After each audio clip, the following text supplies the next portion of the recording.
And thanks for joining us in this Labor Day edition of Inside the Zone. Justin Kinney of Optimum Performance Sports joining us as always. And Justin, we got our first taste of conference play in the NE8, in the ACAC, and many conferences in the state of Indiana. Now that we've kind of gotten a taste of what conference play looks like, what was your big takeaway from week 3? Well, being out to see Leo and Norwell, I'm already ready to hand the Northeast 8 to after what we saw them do last Friday. And very impressive on both sides of the football. Less than 2 yards per play for Leo, forcing 4 turnovers. They up front, they were able to run at will against the team that people look at as maybe, the best of the rest in the Northeast 8. But you look at East Noble, how they north, and New Haven, their one loss was to a team that's very run heavy like North. When you look at this, even though we just started conference play in the Northeast 8, you're looking around anybody give Norwell a game in the conference. All right, so we head to week 4. Now we think we have at least an idea how some of these conferences are going to shake out. Bishop Dwenger at Homestead is going to be our highlight zone game of the week. You take a look at Bishop Dwenger. You take a look at Homestead. Homestead, again, with a win at Luers, a hard-fought win in week 3 against Luers. And Bishop Dwenger, the only loss they have is a fourth quarter come from behind victory by Northside at Northside. So going into this one, what do you see as the big keys? Is this could be, Carroll's in the driver's seat right now, but Homestead also is right there with them.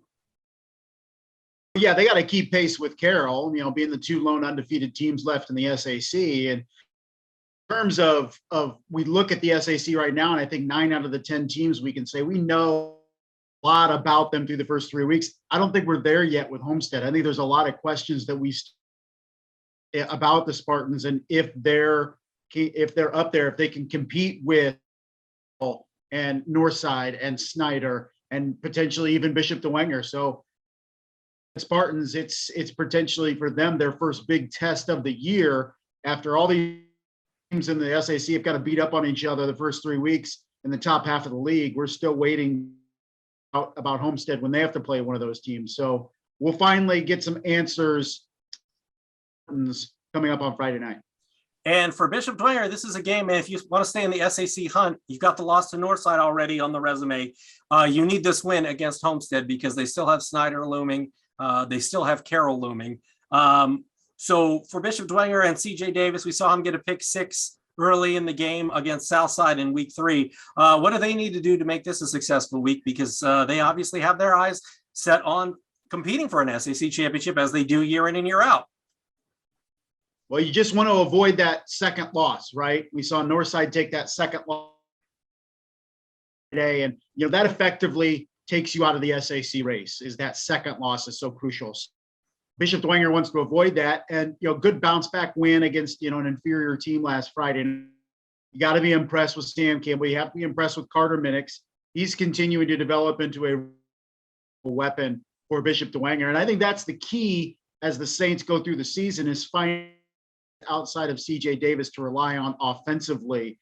And for them, I think that's going to be a key Friday night is, do they have the playmakers outside of CJ Davis that can keep up with Homestead and make some plays? I think that's going to be the key for this one. The Saints are going to be able to get that win and avoid, of course, that loss that it really dooms you in the SAC race.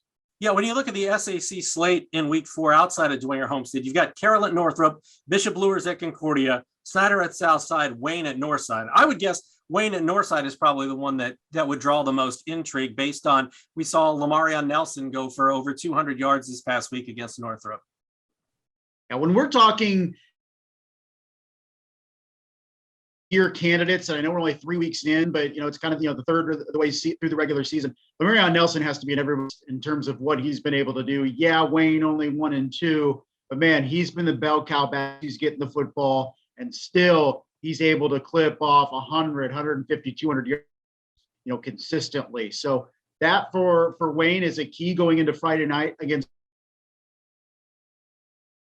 Can they keep that running game going and maybe play a little bit of keep away from Northside. But, for the Legends, it's all about going out. And, they were able to do that at times against Carroll, but just, too many, giving Carroll extra opportunities with penalties, late in that game, not executing tried to do a 2-minute offense that, was very slow. So, Northside has to work on, it could be a get right week type for them. They get some relief right after that brutal 3 to start the year, but they have Bishop Luers and Homestead coming up after Wayne. So no rest for the weary for North with that, stacked early season schedule.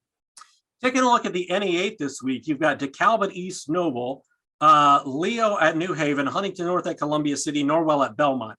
Norwell, you have to say, even though there's only one game in the books, in the driver's seat right now. But East Noble, man, they had to fight in an extra point was the difference at Huntington North. DeKalb East Noble, how do you see that one playing out? Because we've seen varying levels of success for East Noble so far this season. They blew out Plymouth. They lost on the road by double digits at Northwood, and then they win by 1 point at Huntington North. We've seen them be in 3 very different games so far this year. Yeah, we have. And, Coach Amstutz, before the season started, said, we're kids that are going to have to mature over the course of the season. I think we're seeing that week by week is your typical East Noble plug and play, no drop off from previous seasons.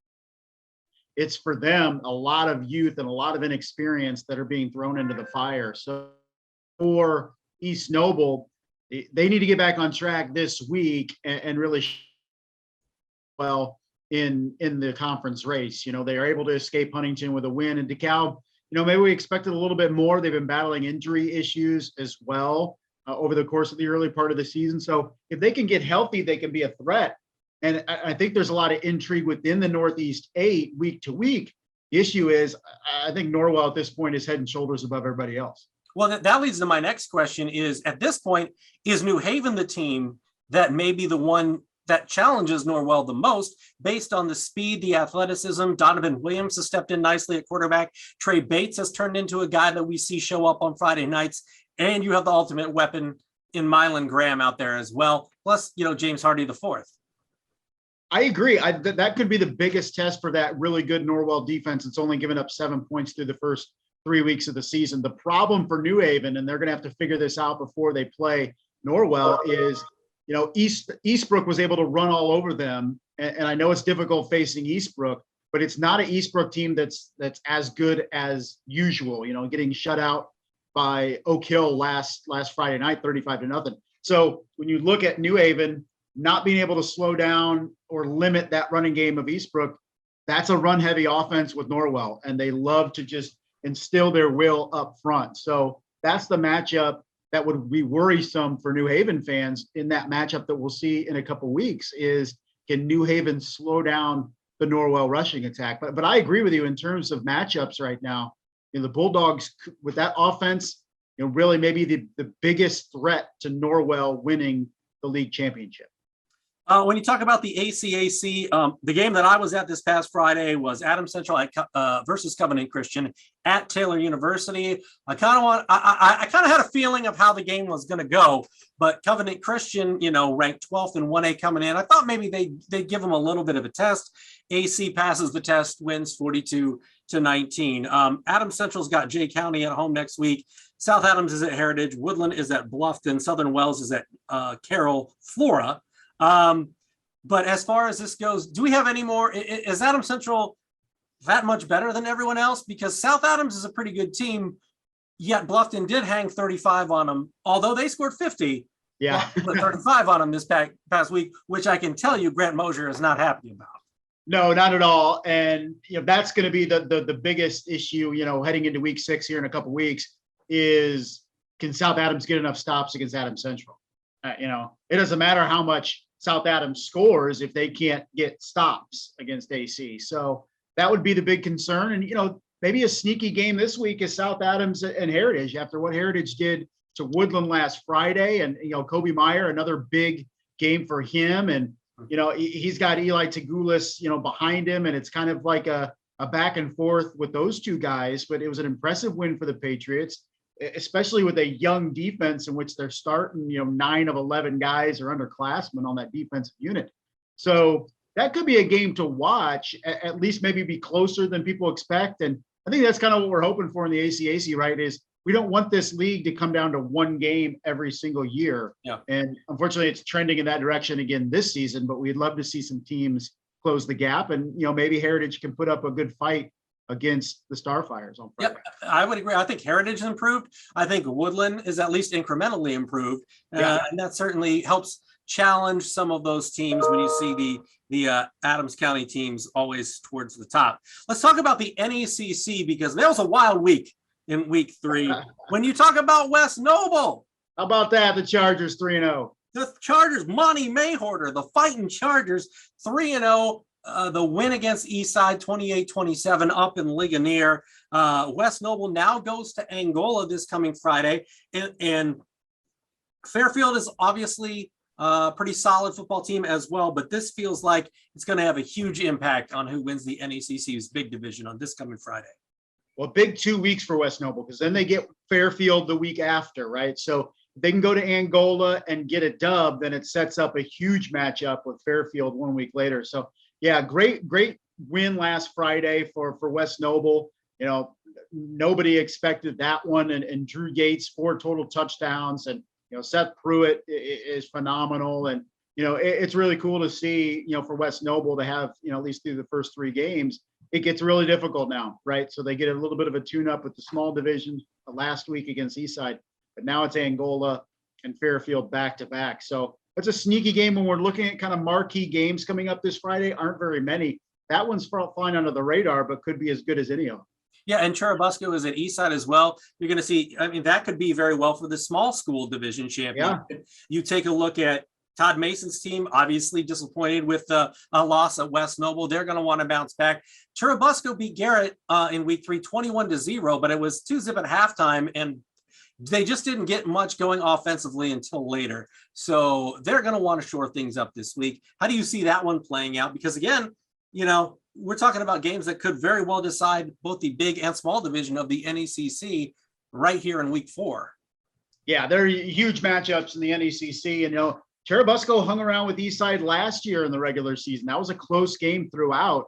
And you look at, who's coming back, and both teams bring back, a lot of production, even though Laban Davis is gone. So you got to think Eastside is going to want to bounce back after that loss last Friday, but it doesn't get any easier because, Churubusco, it really matches up well, I feel, with Eastside this year. So I think it's a good game. I think it comes down to late, who can make some plays. It's all about, limiting that run game for both teams. So I feel like it's whoever's defensive front 7 has a better game against that running attack is going to win it.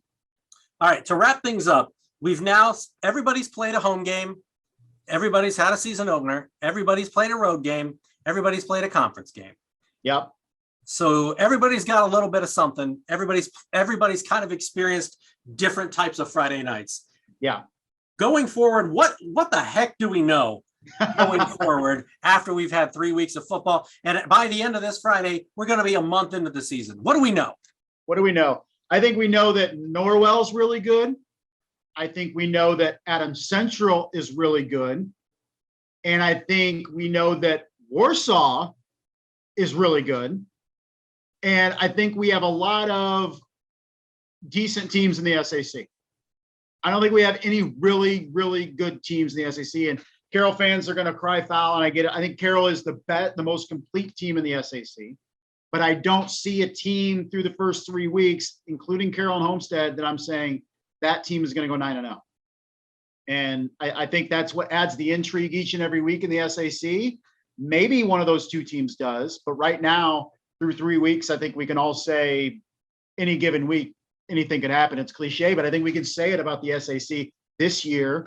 And that's the greatness of that league when we look at the ACAC and Northeast 8, because we can peg one team in each of those leagues that, should be able to, run the course through the league schedule. Yeah. I mean, you could have a game of the week, on the highlight zone in the SAC every week. Yeah. We try to spread it out, and, week 6 is, I'm sure, going to be Adams Central, South Adams. Week 3 was Leo and Norwell. But man, I mean, you look at each, it could have been Northside Carroll this week, and it turned out to be a 1-score game. So yeah, absolutely. And it's, it's almost like, you look at the Big Ten in basketball, they always say, they just kind of beat up on each other each and every week. And that's kind of what we're seeing in the SAC. And, I think when we look at the Northeast State and the ACAC, there's a gap there between the top team and the rest. And I don't think that gap is as big in the SAC. I think the floor is up compared to the other two leagues.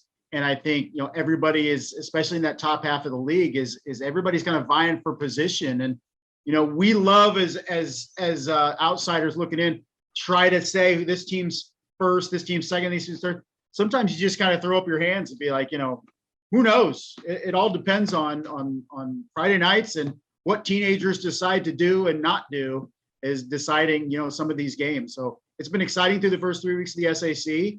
And I think we got another 6 weeks of chaos in front of us. I like it. We'll have it covered Friday night on the Highlight Zone, and then every Monday on Inside the Zone with Justin Kinney. For Justin, I'm Glenn, and we'll see you next Monday.